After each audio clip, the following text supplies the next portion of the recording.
Պատերազմը ոչ մի կերպ չի ավարտվում Գազայում։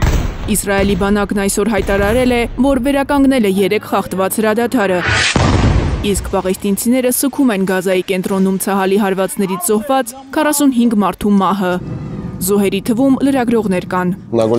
Ուրախ ենք, որ զինադադար է կնքվել, մտածելով, որ պատերազմը վերջապես ավարտվել է, եւ մենք լրագրողներս կարող ենք հանգիստ աշխատել։ Տնակներում նստած էինք, երբ հրթիռն ընկավ, մեր գործընկերները զոհվեցին։ Չգիտեմ, ինչու ենք միտումնավոր թիրախավորվում, ինչ հանցագործություն ենք արել։ Իսրայելական բանակը հայտարարել է, թե հարվածները հասցրել է Գազայի հարավում գտնվող Համասի 20 կենտրոններին, ի պատասխան շարժման կողմից հրադադարի կոպիտ խախտման։ Իսրայելի պաշտպանության բանակը պնդում է, թե օդային հարվածները սկսել է, երբ Համասի զինյալները հատել են սահմանազատված դեղին գիծը։ Իսրայելական տելեգրամ ալիքները մի տեսանյութ են հրապարակել, որտեղ 7 մարդ է երևում, նրանք քայլում են հրազենով։ Իսրայելական մամուլը գրում է, թե փոխհրաձգություն է սկսվել, ինչի հետևանքով զոհվել է Իսրայելի բանակի 2 զինվոր, ևս 3-ը վիրավորվել են։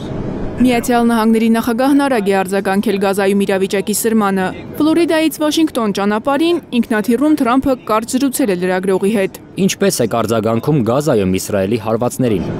Դե պետք է տեսնենք ինչ է կատարվում։ Ուզում ենք համոզվել, որ Համասի հետ պայմանավորվածությունները կստացվեն։ Նրանք են կրակ բացել, բայց ամեն դեպքում լինելու է այնպես, որ ամեն ինչ կարգավորվի, կոշտ է լինելու, բայց ճիշտ ձևով։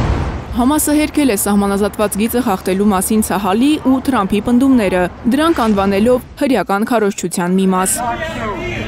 Հոկտեմբերի 9-ին էր Միացյալ Նահանգների նախագահ Դոնալդ Թրամփը հայտարարել, որ Իսրայելի իշխանություններն ու Համասը համաձայնել են Գազայի հատվածում հակամարտության կարգավորման իր ծրագրի առաջին փուլի պայմաններին։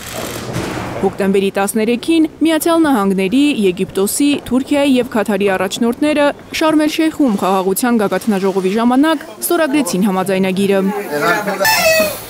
Թրամփի ծրագրի առաջին փուլով Իսրայելն ու Համասը փոխանակեցին գերիներին ու մահացած պատանների մարմինները։ Պաղեստինցի լրագրողները վստահ են, որ ամերիկյան ծրագրի երկրորդ փուլը չի իրականացվելու։ Դրանով նախատեսվում է ապառազմականացնել Գազան եւ ստեղծել ժամանակավոր կառավարման մարմին։ Գազայի կառավարության մամուլի գրասենյակը հայտնում է, որ հրադադարի հաստատումից հետո այն արդեն 80 անգամ խախտվել է, ինչի հետևանքով սպանվել է շուրջ 100 պաղեստինցի, վիրավորվել 230-ը։ Մարիամ Ամերջանյան, Արմեն Ապրեսյան, Հայլուրի համար։